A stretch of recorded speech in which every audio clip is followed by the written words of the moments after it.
Obviously, as teachers, we are interested in how best we could support our students in their process of learning.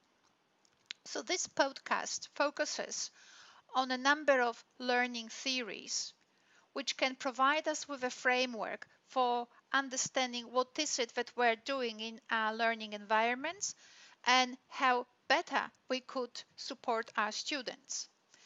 So now, as we go through these learning theories, some questions that we might need to think about is what a learning theory actually is. So it would be desirable if we could think of a theory as a theorist going into the world, collecting little pieces of a puzzle, collecting so-called data, reading the data and giving to us a theory as direct representation of the data they collected. Unfortunately, data doesn't talk. We talk. So the theorist doesn't actually read the data for us. What the theorist does, the theorist actually functions within specific assumptions about the world, about his or her concept of knowledge that inform the theorist of what data to collect and how to read it. And in that sense, every theory will be framed by the specific assumptions that a theorist makes about what to collect and how to read it. So it's about the kinds of measurements that they put in place. So whether it's a scientist, say a neuroscientist, or whether it's a semiotician or philosopher, they'll come with their own measurement tools. So now we have a problem, because what is it that we're gonna do? In our learning environment, we're in charge, just like this king here on the picture. Right, we're in charge of a student's fate, practically. On the other hand, we have these theories that obviously speak through different lenses. Should we actually follow blindly a theory? Should we choose whatever appeals to our own experience? Would that be just and fair? I suggest that we have a number of things that we need to, but there are particular questions we as educators need to actually pose to ourselves. One is, where do we get our insights from? That's definitely true, right? What have we read? Where do we get our insights about learning from? But the other one is, how do we integrate these insights into our learning environment? I suggest that these are two different questions. And I'll take you through my reasoning. I have produced these graphs, or I've produced these graphs in a number of my publications, but one here, the one on the left, captures a more traditional or more conventional way of working with theories. So we have research. The research tells us how to actually develop activities and what text students should read, and tells us how we should actually, how we should interact with the students for students to actually get the most out of these activities. So you can see that the graph on the left, in a better or worse way, tries to capture a situation where a theory controls all the aspects on the environment, which is how to interact with the students, what to give them, and as a result is driven by the very specific outcomes it expects. The one on the left, or the one which is with the target context, the one here, left or right, depends how you're looking at it. So this model is a little bit different. You can see that the research is actually here positioned as self-reflecting. So the research doesn't actually tell students what to do, nor does the research actually identify on behalf of the students and the teacher, of course, what resources and what activities would lead them to the specific outcomes that of the curriculum. What research does is actually it creates, it enables the teacher to put particular resources or particular things in the environment that students can integrate in their own process of going about solving problems in which they are directly engaged. So what you can see here, students don't interact with the teacher. In fact, in every sense, the teacher is missing here. the research is not actually impacting on the teacher, on the students directly either. What happens, the students actually are focused on doing things for which they actually are learning, so doing things in the real world. And the research simply provides resources and ideas of how, so whether they are activities or whether they are resources, we could think of all of them abstractly as resources, which students can integrate or incorporate in their process of thinking and experimenting with ideas as they grapple with the real life problems. And you can see that the arrow goes from research to this interaction here goes both ways. This is because the research looks at it, reflects critically on the kinds of support structures they offer to the teacher to put these things in the environment, and then reflects on it and brings increasingly refined or increasingly more numerous maybe resources so that students can be supported in a better way. So as we go today through this podcast, what I would like you to do is definitely to think of the way how you think you would want to work with the learning theory. Would you have expectations that the learning theory should provide you with best insights for you to follow it, or should you actually work with the theory as a resource, not as a framework within which constrains everything you do and dictates everything you do? So these are the sort of two different models. Now, as we go through this podcast, somewhere on the side, you might actually consider the questions I have underlined here, because they might actually enable you to actively engage in thinking critically about the learning theories we discuss, and also about your own assumptions of how to best support students. Now, a situation where a teacher is fully in control, a kind of model like this one described here, was actually drawn by Phil Cormack from University of South Australia when he was actually describing the teaching models of the past. So you can see here that the teacher is this rhomboid here. All students, those circles, are studying the book, and what happens here, the teacher is monitoring whether the students are reading the book correctly. Now, I know it's a model from the past, but I think that a lot of this is still happening, and you will see that in this environment, if you were a researcher in education, what you would do, you would really place a high premium on the ways in which the teacher interacts with the students to actually get from the student the response he is expecting or she is expecting, right? So a high premium on the kind of language, on the kind of forms of interaction that the teacher is doing in order for the student to display the behavior he expects from them. So that's a kind of monitoring model. Now, when preparing for this podcast, I have looked at the internet, and here's a graph of all kinds of learning theories this person actually found and connected. They're actually quite logically connected if you follow through the lines.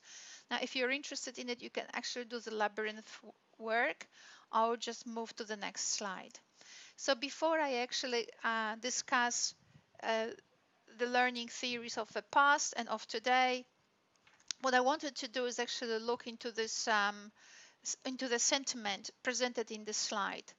So a lot of us already have encountered desires expressed whether by policy people or even by teachers themselves, that one day we will have a theory that will just tell us all what to do, and all we have to do is either now use computers to actually make it possible, or some other ways of mechanizing the whole process, so that the teacher, as in this slide, becomes basically a mechanical tool, and rather than a resource, or would play some more constructive role.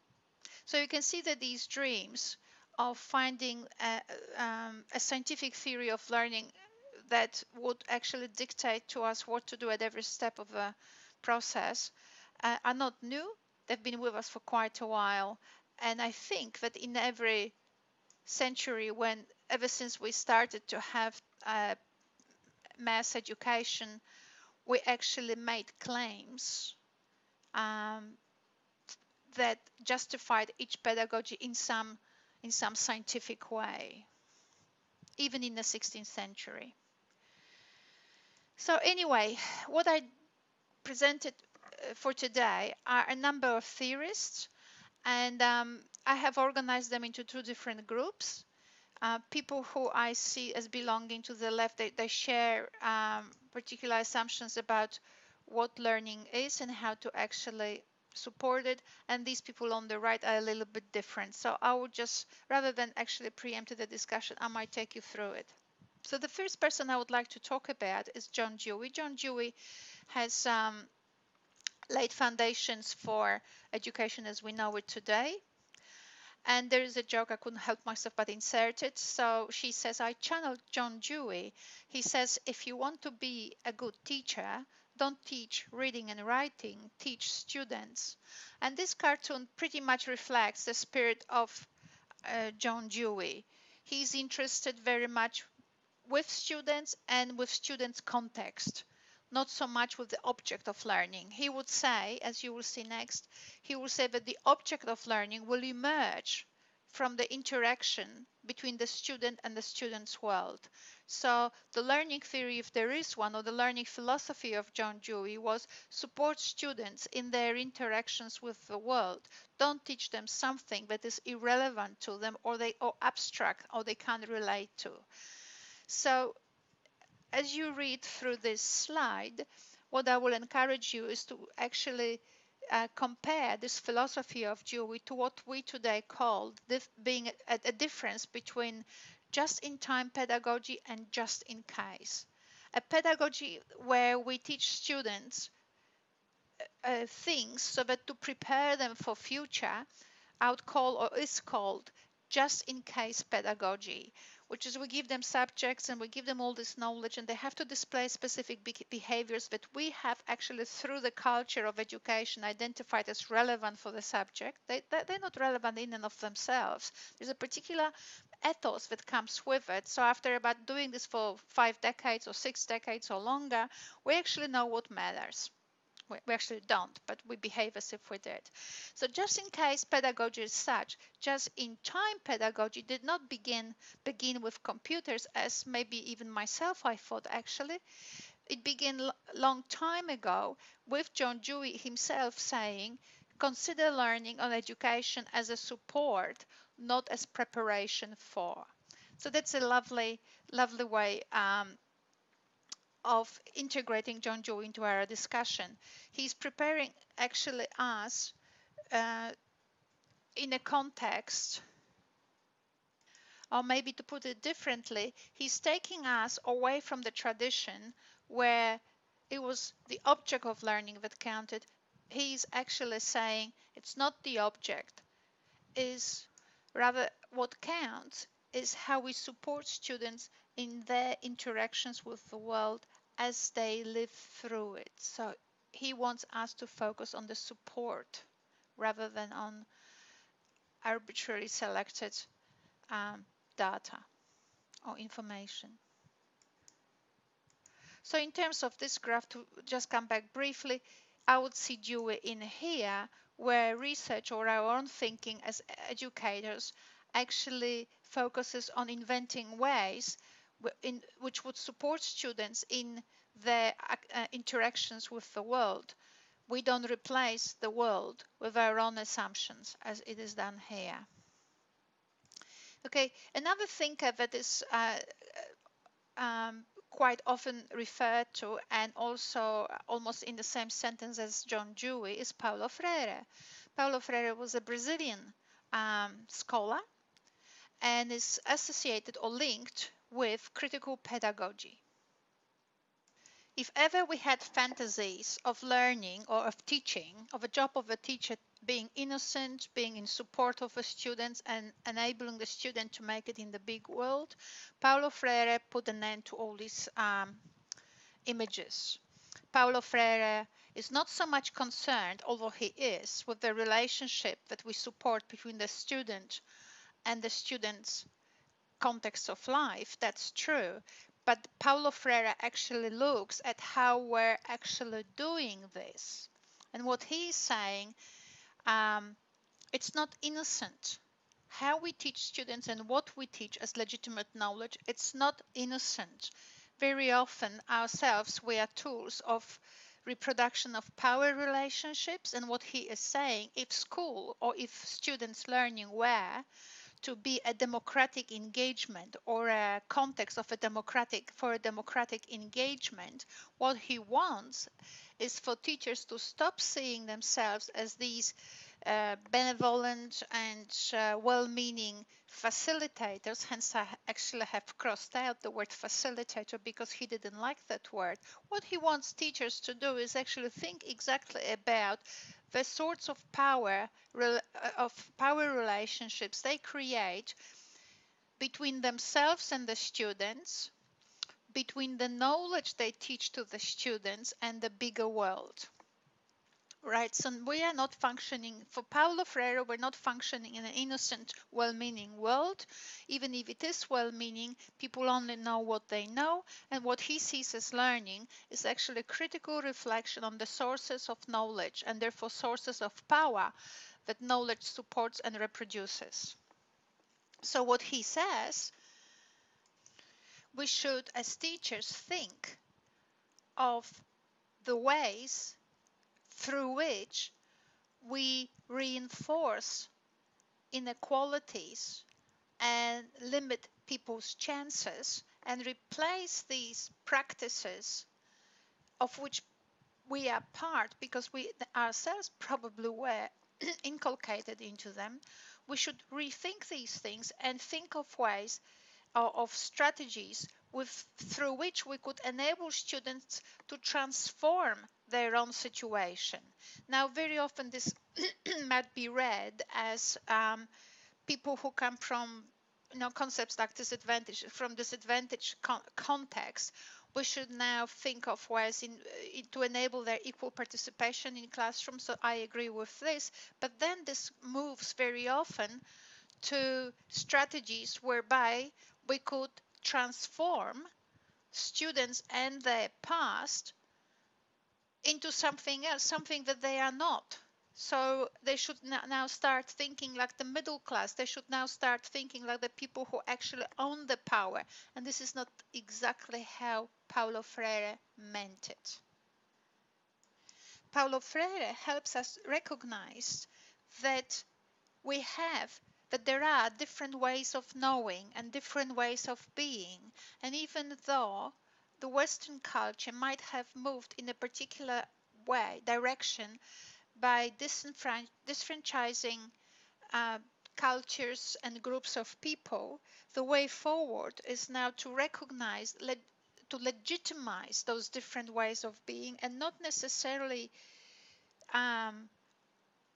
critiquing the old ways, which how Paulo Freire very often is actually understood, but by engaging, bringing them together in the work, building bridges.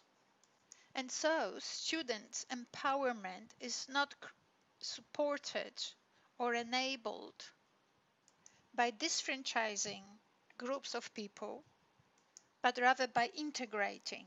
So to this end, for Paulo Freire, it is necessary for teachers to be politically astute, and also for teachers and institutions to be aware that knowledge and the teaching process do not happen in the vacuum, where they happen actually in contexts which are politically structured and politically motivated. In my own readings on different models for integrating critical pedagogy in the context of learning, I have to say that not only the field is divided and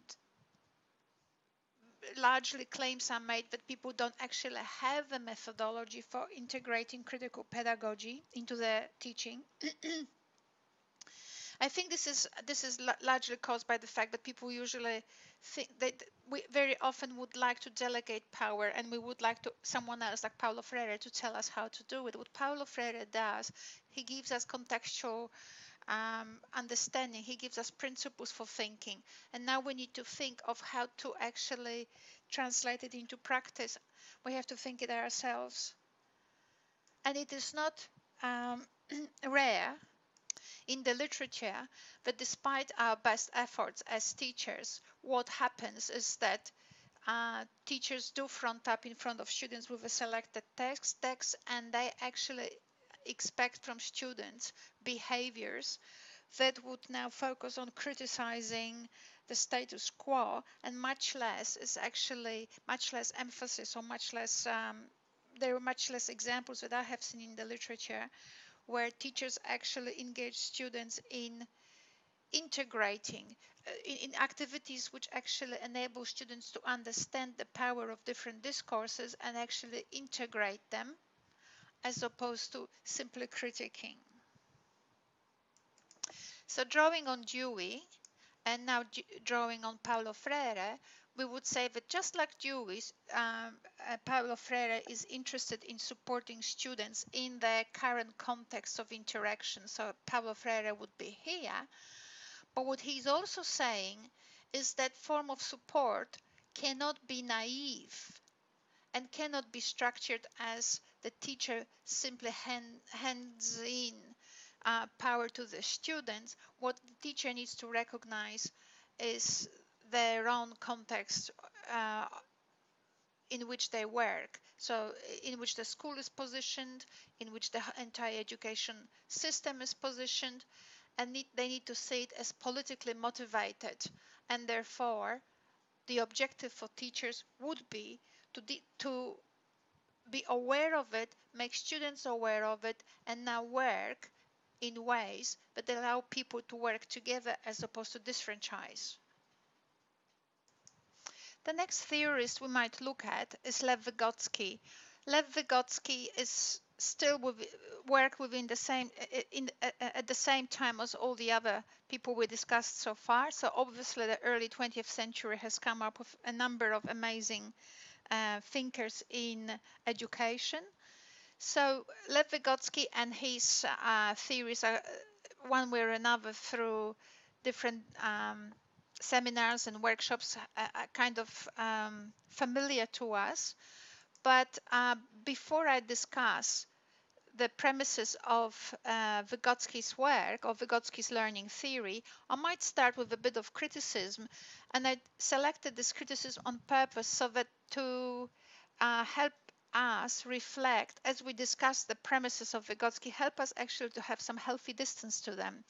So what Elizabeth White, and she's not the only one who actually agrees with this form of critique, what she's saying here, or rather what she suggests here, is that there are very good reasons why Vygotsky is still popular and why many people still say that they teach to Vygotsky.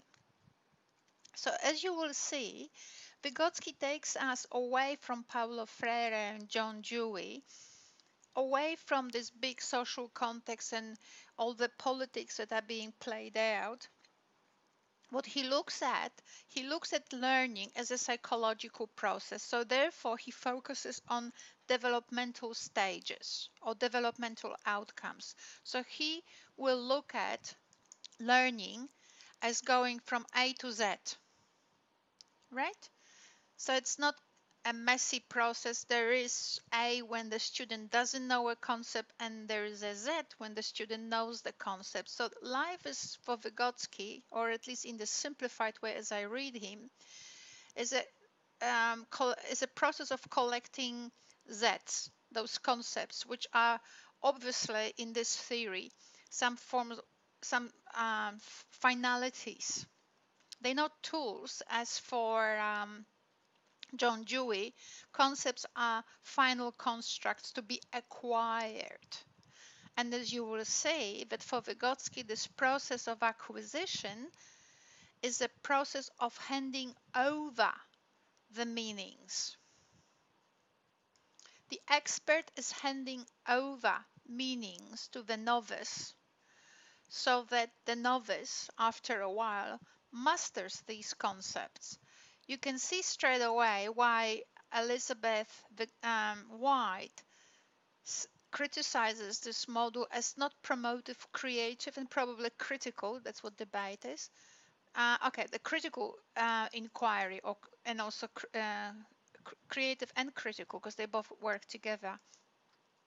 And she also says, because it was so stage tuned, right? So tuned to stages, developmental stages, and because it had a flavor of science, people who love the idea of focusing something on some benchmark, on something solid, something they can actually almost touch, like that fixed concept, they liked it. And practically, that's why, probably in my view, that's why it was so much liked in the American system.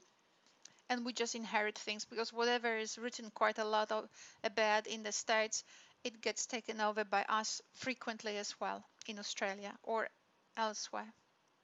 So the quotes presented on this slide, I have taken them from journals, so none of these words are mine. And what they do describe is this process of handing over. So as you can see here, in this quote here, the world is actually filled with these complete concepts, with these dictionary-like statements about the world. So as in Dewey, for example, we had the idea that ideas are instrumental, they're just tools. In Freire, Freire said they're not just tools, they are also informed by particular groups, by particular relationships of power. Power not necessarily always negative. So equally in Dewey and in Freire, concepts were up for grabs. They were to be discussed and put into a debate, into discussion and into development. Here, on the other hand, in Vygotsky, we have a world which already comes with established and ready-made concepts. At some level, we wouldn't argue with Lev Vygotsky, because we know in Bourdieu, for example, in Bourdieu's writings, Bourdieu talks about the concept of inculcation. We are inculcated into a particular culture, and in a way, we could call this process of learning, of inculcation, as receiving the world. That's true, but I would suggest there might be a difference between what society does and the process of socialization and what schools do, which is the process of education.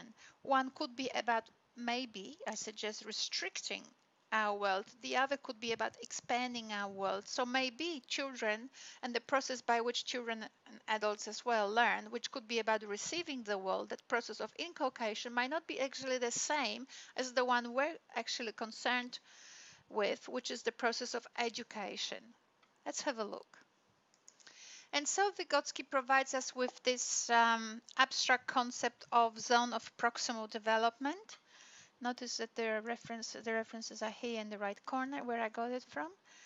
And what we have here is at the center of this progressive development of a child, but we have so at the center is where the child is, and then outside of the center are the kinds of activities that the expert who's handing over the concepts, that the expert is creating in order for child to progressively engage with the meaning of the concept, with the mastery of the concepts that the expert is teaching. Almost as if there was straight path to these unambiguous concepts which can be digested in a kind of A, B, C, D, E steps.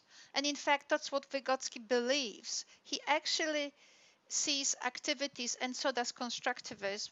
They take an activity and they divide it into features or aspects of it. So the zone of proximal development is actually engaging students in those aspects of those activities which progressively enable the student or a child to master the full concept one day. So as children grow from the small circle to the bigger circle, they actually, it's not that they just master the concepts, they master the features of these concepts through activities which are specifically oriented for the acquisitions of those features, right?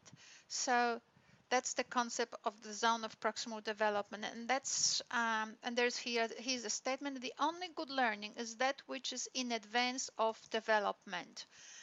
So somehow these activities and their features are kind of stretched on a line, and we create tasks that progress that enable child to progress. Now I don't know how it's done. That's how it is spoken about. So what research does, this is from Vygotsky, or at least translation, so that's from Vygotsky, this is from research. What Vygotsky proposes is the concept of play. And the concept of play for Vygotsky is not necessarily just a pleasurable activity. It's an activity that enables children to imagine situations. And the assumption is that from these imaginary situations, then children actually can abstract concepts and behaviors that matter and then translate them into real life. And in a sense, I think that that level of description coincides with the inculcation system that is this, or practices that are described by Bourdieu, who is a Pierre Bourdieu sociologist, French sociologist. Because through plays, we learn lots of things. We learn the language also through plays, so there's nothing wrong with that concept itself. The question is, how is it working in an educational institution? Because we need to keep in mind what Elizabeth White was saying. We want things like creativity and we want critical thinking. Can't have two without Paulo Freire. So here's the concept of power here, engaged in a critical way as opposed to in a way that legitimizes particular ways of being in which the child is growing and disfranchises some groups. So even it really doesn't matter what kinds of groups we're talking about. Cultures disfranchise other cultures. That's very frequent.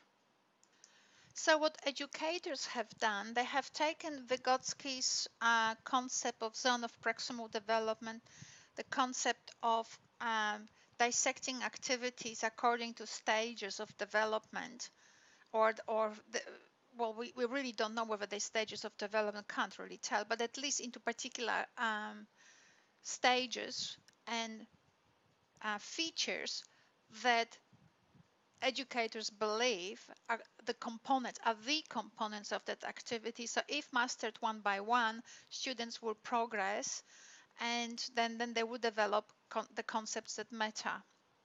So what they say in the context of education, what's necessary for a teacher is actually to match the activities of the zone of proximal development to the student current needs.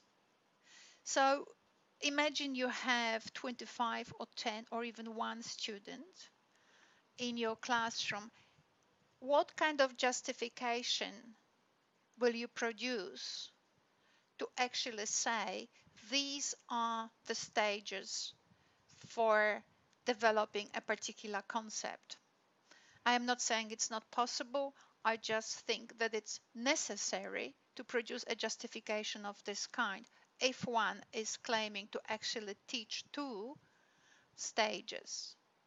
So what is also done, as proposed by Taiba here in this paper, what he is saying that in a context with little children, that's what you do, but say with more sophisticated students, say scholars or people at the university, what he is saying that this regulation and monitoring may be carried out by students themselves.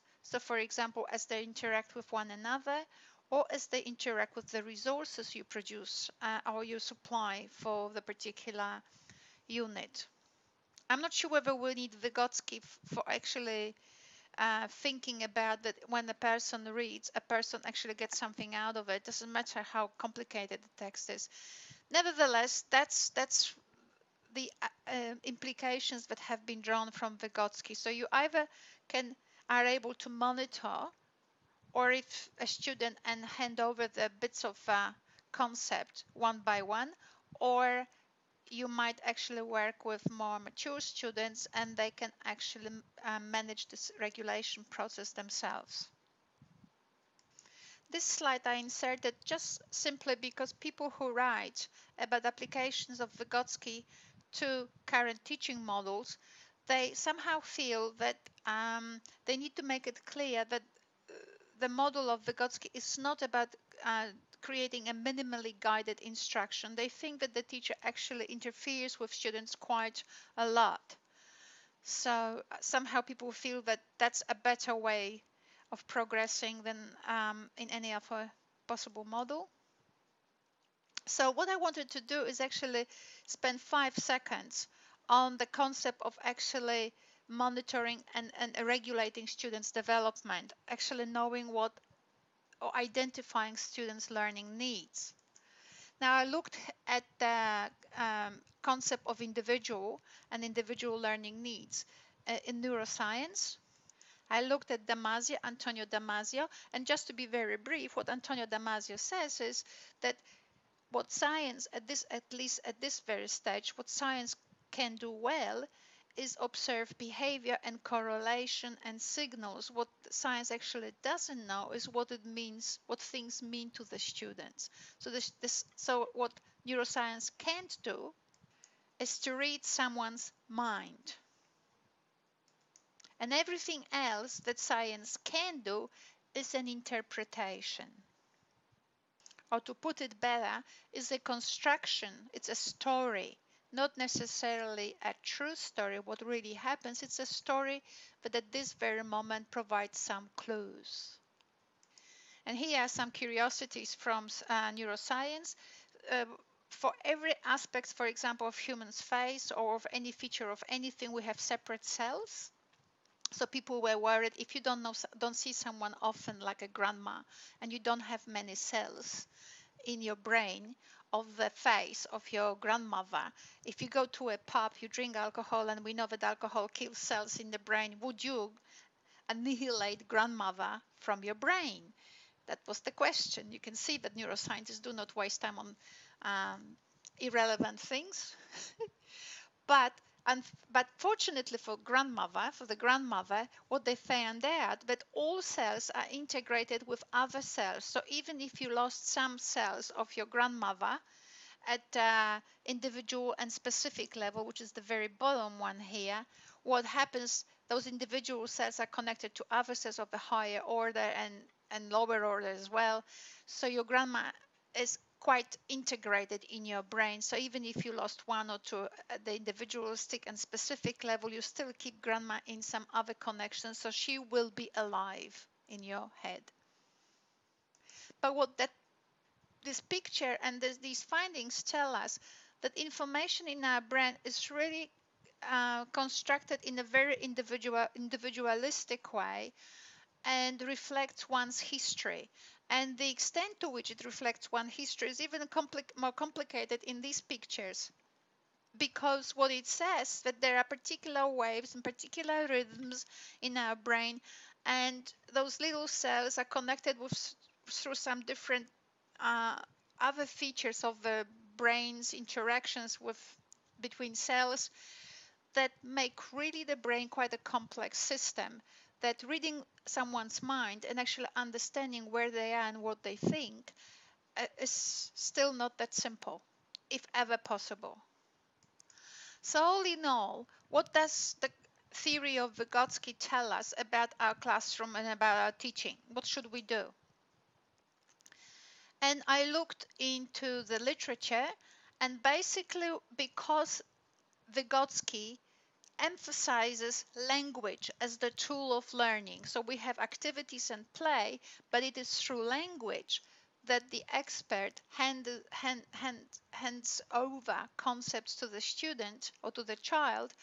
Because language is so emphasized, discussion-based activities will be given high premium in environments which are based on Vygotsky. So the assumption is that through discussions and through questions, the teacher can create activities that gradually take a child or a student from the level of a novice to a level of an expert. As you can see, because Paulo Freire is missing here, we don't actually answer the question of how these dialogic interaction, or how are these conversations actually, how do we ensure that students can participate in these interactions on an equal basis? So the sociological aspect of these conversations is not raised. In accelerated literacy, because some people mentioned accelerated literacy, in accelerated literacy, the assumption is that you should not ask questions about something you haven't taught previously. But if you taught people previously something that you then actually integrate in your conversation, then you didn't need conversation or you didn't need questioning. So that's quite ambiguous. It almost suggests that you can teach without the conversation. So why have a conversation? And these are the kinds of ambiguities that arise when the sociological aspect is all of a sudden thrown out from our theory of learning, and we get so preoccupied by giving relevance and power to the content that we want students to comprehend, or the knowledge for them to master, that we actually forget the social basis of all knowledge, focus on the outcome, define an outcome as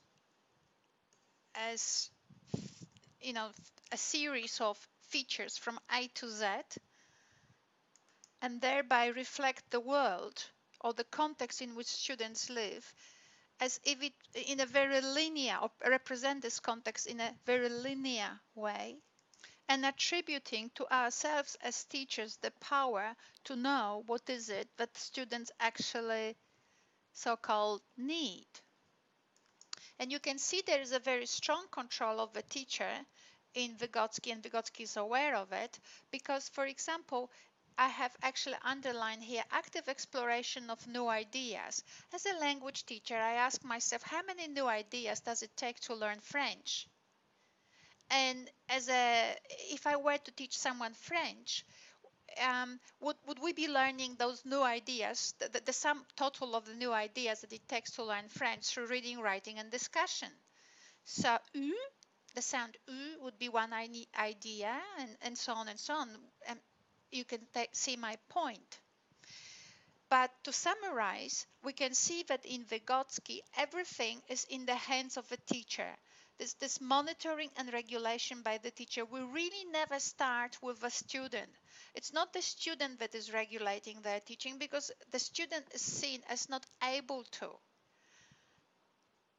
So it's the teacher that can actually create the entire environment for a student. So the question really is, are we serving the student, or are we actually making students work in the service of our own assumptions? In other words, are we really truly supporting learning, or are we actually taking a student into our own imaginary world of what it takes to speak French, be an engineer, and so on? So to continue and to come back to this model, we can see that in Vygotsky, the student is not in the center. The student is not managing his or her learning environment. The student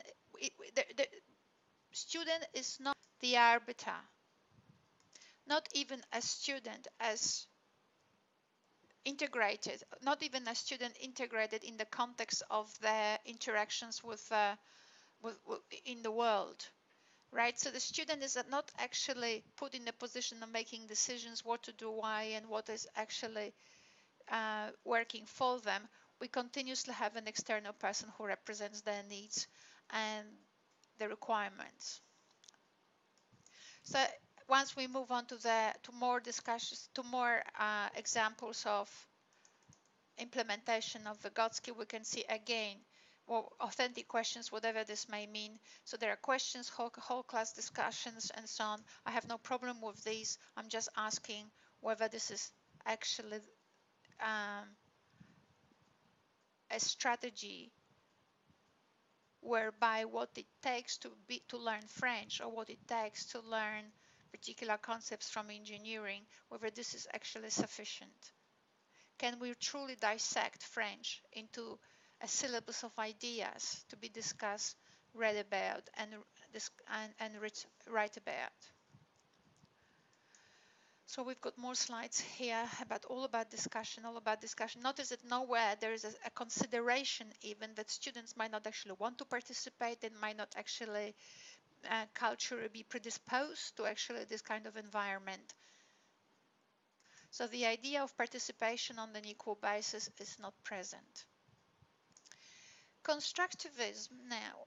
We will move to constructivism as a philosophy that informs constructivist approaches to learning. They draw very much on Vygotsky and also on the philosophy as identified by Adler. The key principle of constructivism can be captured in that famous joke that between the Greeks and the Germans playing a soccer game. And when the Greeks scored the goal, the German philosophers were claiming the ball wasn't there to begin with, right? So that's just pretty much constructivism. The reality might be there, and something that might have been of material origin might have been there, but whether it was a ball or not, that's another story. I just wonder whether it works the same way with car parking fines. So interpretation becomes the key concept of constructivism. We do construct our reality according to constructivism. We interpret reality, but reality is there. So one thing that we don't interpret is the fact that reality is there. So that we all agree on. And somehow this idea that reality is out there creates an implication in constructivism, although maybe sometimes not specifically stated, nevertheless engaged, is that our experiences of reality are not divorced from reality. So somehow this material realm, as it's here, produces the ideational realm. So how we interpret actually depends on what is out there. So the key concept in constructivism is the concept of interpretation. This is really important because just like in Vygotsky, what is happening now, we within a framework which says that there are concepts out there. So if we look at this picture here, what it shows is that a person or experiences something in the environment, and you can see this ambiguity whether the environment actually creates the experience or whether the person creates experience. This is, as I said earlier, unresolved in constructivism. Either way, the experience is acting, or an object, is reality, is acting on a person that generates an experience, particular interpretation of it. So basically we can see here that just as in Vygotsky, we have actually a framework where people live using concepts. And in constructivism, these concepts do not necessarily have to be true, but what they are the carriers of meaning, right? The experience is translated into a meaning. What's missing in this picture is the tools that one would use to critique one's meaning. Because in every sense, if you actually experience an event in a particular way, how can you give credibility in any other way than abstract to someone else's experience? So if you have a concept of something, how can you legitimize maybe the same event as being interpreted differently when to you it looks or feels in a specific way? So you can look at other people's concepts and other people's meanings, but then what rationally do you come to terms with trying to sort of find a way with working with other people's concepts? And you can see straight away in constructivism, when they actually take it now into a learning context, they talk about built-in biases, that human cognitive apparatus has built-in biases. So there is this reality which is real, and we have some form of lenses that prevents us from experiencing the world the way it is. So in the context of teaching, we always function or operate with limitations. So if a particular concept has limitations and some other concept will have built-in limitations, how do we navigate among those limitations? In other words, where do we get our tools for putting concepts into in the context of conversation, and should we? So constructivists define conditions for learning in the following way. If things work well, there is no need to change. We run in a loop. And then basically they say if there is a situation where an institution gives someone greater freedom, so then the agents can be more active, and therefore they can actually develop new things or engage in learning new concepts. I'm making it up. This is so very unclear. Let's have a look here. Adler adds that successful innovation occurs when agents are empowered. How do you do that? By existing structures, and when their action serves to produce structural balance. Because at the end of the day, we want homeostasis, right? Everything to be in balance. So if we have a balance, it's all cool. But if we empower people, then we throw the structure out of balance, and then they go out there to recreate balance, but maybe differently. Let's have a look at other texts. One reason why I'm actually not adding any of my own reading into these texts, it's because I actually don't want to give Ania's constructivism here. I actually am interested in what they say. So let's have a look at the point 1, 2, and so on. Knowledge depends on past constructions. We would agree with it, wouldn't we? You can't build on something you don't have.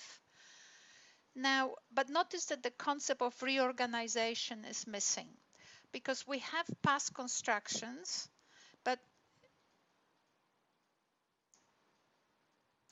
if we are to look now into the mechanism of how we actually grow knowledge, what we have here, we have two processes here, assimilation and accommodation. So assimilation is not necessarily relevant that much because it happens when we actually encounter familiar information, and then we accommodate when we encounter non-familiar. Except that the question is, how can we accommodate for something we have no perception mechanisms? We cannot, if we don't have glue, the glue, how is it gonna stick? So the suggestion here is that we accommodate it into our mental framework by developing a higher level. This is magic to me. I don't understand it. I really don't. I would love to see what role our past constructions play in learning new things. I really don't know what familiar information is. Can we accommodate for something that is not familiar? Maybe we only work with the familiar. If we can only work with the building blocks we have, then maybe we only work all the time with what we know. We can never work with building blocks we don't have, so we always work with what we know, not what we don't know. In that sense, we cannot work with the information which is not familiar. But that's just my take. I'm sure that it is not just my take. I probably base it also in my readings as well. But this is just a critique, something to think about. A lot of times these theories of learning use a jargon that we can relate to because we use it. We kind of use it in our everyday life. But if you were to reflect on it a little bit critically, think about it. How can anything get attracted to something else when that something else doesn't have a receptors for the information to be recognized as familiar or as gluable, as attractable? So one cannot work with unfamiliar because one doesn't have receptors for it. That's just my thinking. Well, not just my thinking. I'll show you some other theories that actually reflect this. And then a couple more statements here about constructivist theory. But the idea that we have interpretations is really, on the one hand, intuitively correct. But on the other hand, when we think about it, that these interpretations are solid concepts that actually frame the way we perceive everything, the question is, how do we create new and see a reason to create new if we're stuck in a particular concept? So again, when we look at different strategies of constructivism, language again is being used, looking into students' head. And again, they talk about guiding. It's not, it's about still, the teacher has that central control here. It's not students and their own understandings of where they are and where they want to go, guiding their learning. It's actually the teacher.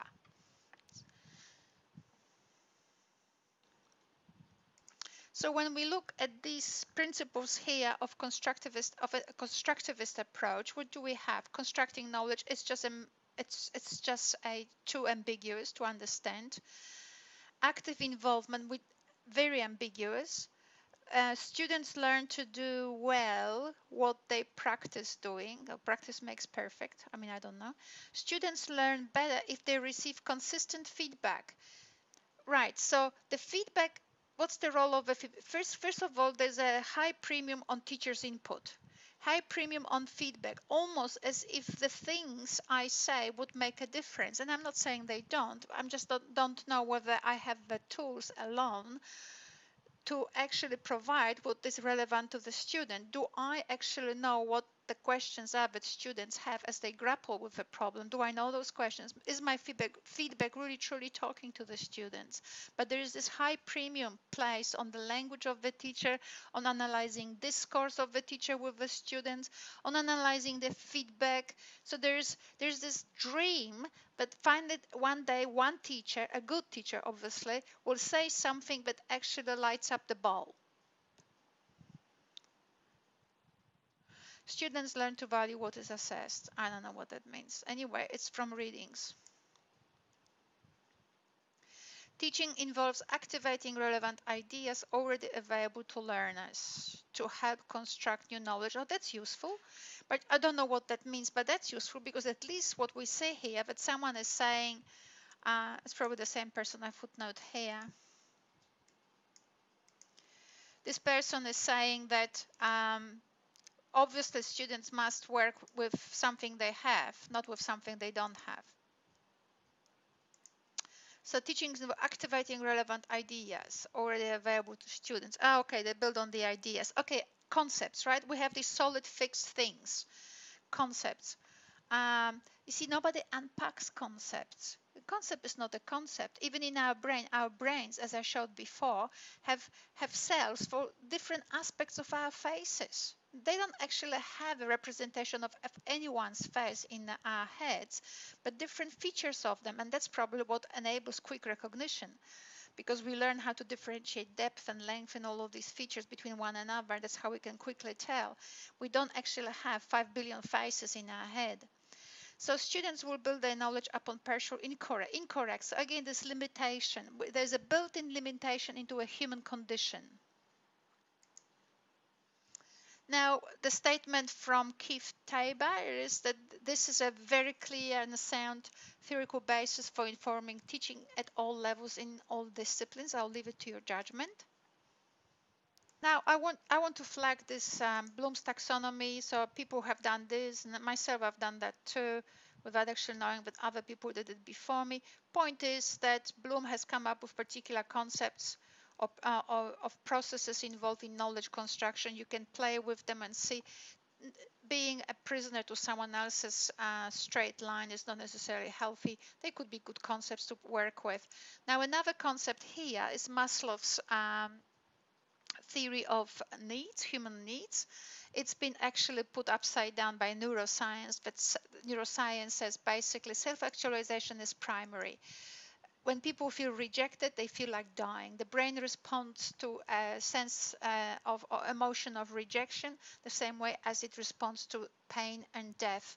So what they are saying, the physiological needs will, if they are themselves supplied, but the person's self-actualizations or sense of confidence or sense of autonomy is a sense of recognition as being part of a group, belonging, are not there, it's equal to the same outcomes as if we rejected, we deprived the person from food or air.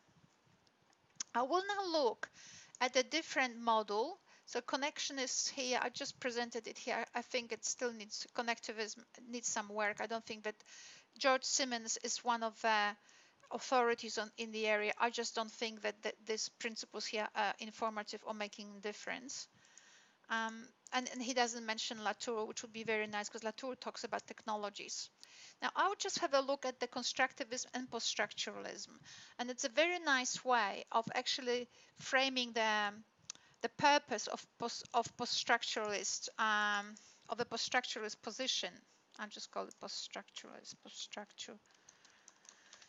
And it is that the objective of this research is not how best to represent a person, which is what Vygotsky did at Constructivism, right? We're guessing, we're trying to supply to students needs, we try to learn everything about the students so that finally we will get it right, or even about the interaction between the teacher and the students. What they actually are saying here in post-structuralism and the view of constructivism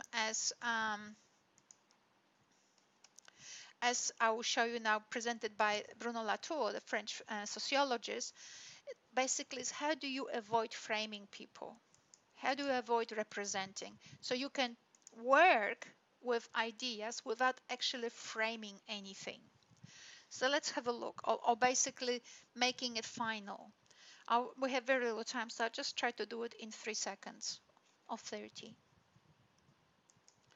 So Latour, in his paper, The Promises of Constructivism, actually looks closely at the principles of constructivism, criticizes them for what they actually prevent a theorist to do, and then he actually reconceptualizes constructivism, saying that it's the best way to frame and to name a methodology that on the one hand doesn't deny the reality of our experiences, but on the other hand doesn't frame us in a finality, because the way he actually looks at it, he gives us a way out of those fixed concepts and fixed interpretations and gives us building blocks.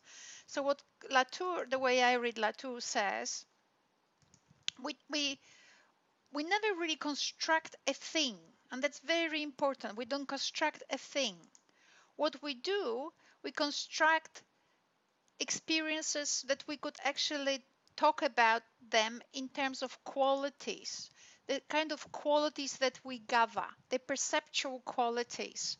So we have perceptual qualities and in relation to which we act and react. They are not things themselves. We can talk about things, about them in terms of things, but what he's saying is we work with features, with qualities, never with things themselves. So this is a very freeing concept. So he says we construct, gather, but we do not interpret. And let's have a look how empowering it could be for teaching especially. So one of the things I wanted to also mention that for him, therefore, a critic is not someone who says replaces one concept with another, but a person or the person who criticizes is a person who assembles. So what he's saying, if criticism is about gathering things, then if constructivism is about gathering, then the critique, a person who actually builds things, is the person who assembles, who gathers more. Obviously in a coherent and a persuasive way. So for him, a theory is interesting, deep, profound, worthwhile when it resonates with others, not just people, but also other theories. It's affected, it's moved, right? There's movement, there's change, there are connections, there's dialogue, there are new entities. What he's saying, every theory is a gathering, and we can actually work with the features in relation to which these theories act as meaningful and put the features of one discourse with another discourse into play and see what becomes. That's just the premise. In relation to learning, the following implications might actually be relevant to us. If we accept the concept of gathering, then we don't interpret. What we do, we actually select what we see as relevant.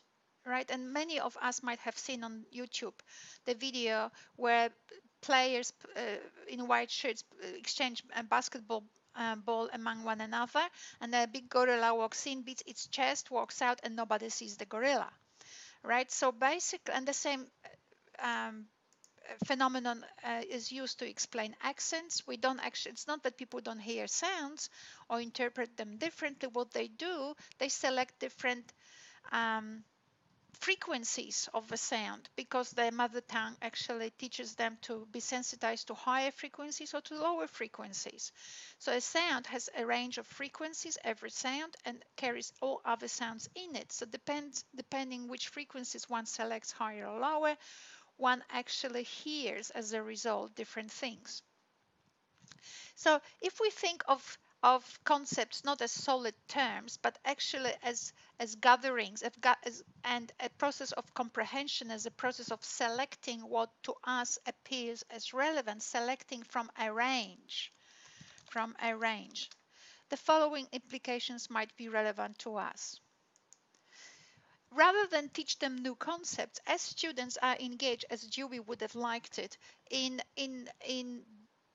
the real world, in the things they do in the context of life, what we could actually do is design tools and experiences or activities, that's I rather call it the same, enabling students to examine what they gather and select as relevant to solve problems at hand.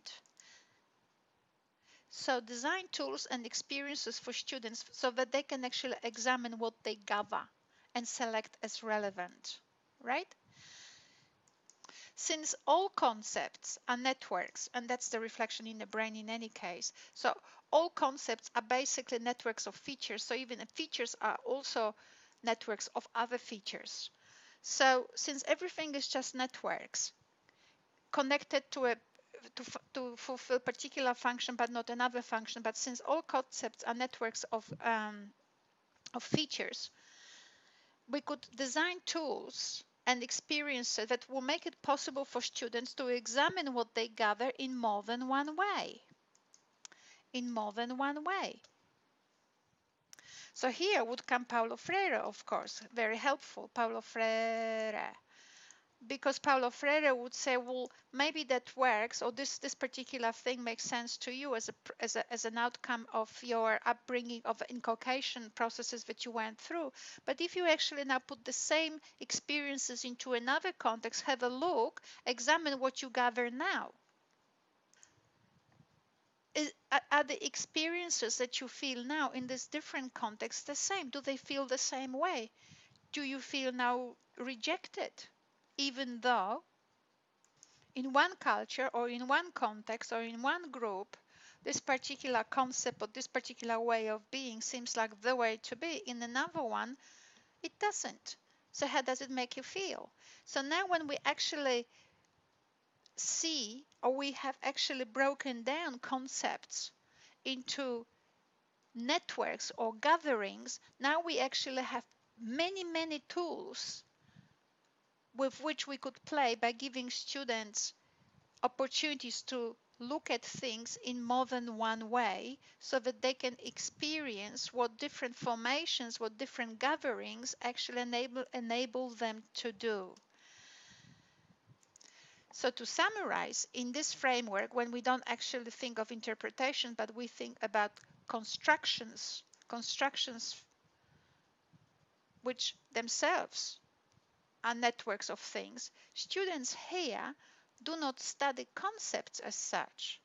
What they do, they evaluate the potentials or the potential of the models they create as a result of the different selections they make. We give them opportunities to evaluate what they can do when they create, when they put into play different features. And so students can change the selections. And in the process, what they do learn is the impact of those changes. We could here summarize learning as a process involving students in reorganizing the networks or the constructs in relation to which they interpret. So it's a process of reorganizing the networks, the things or the features they gather. And I would like to invite you just for the last two slides just to think about it, how empowering, in a simple way, to give you examples, an example how empowering is the concept of gathering, not the concept of interpretation, what piano might be, but the concept of gathering in relation to an object of a piano. If we could think for a while, how much is gathered in the piano? So there is an understanding of how to work with wood, how to work with different technologies of material production, the idea even of experiencing sound, experiencing artistic music, experiencing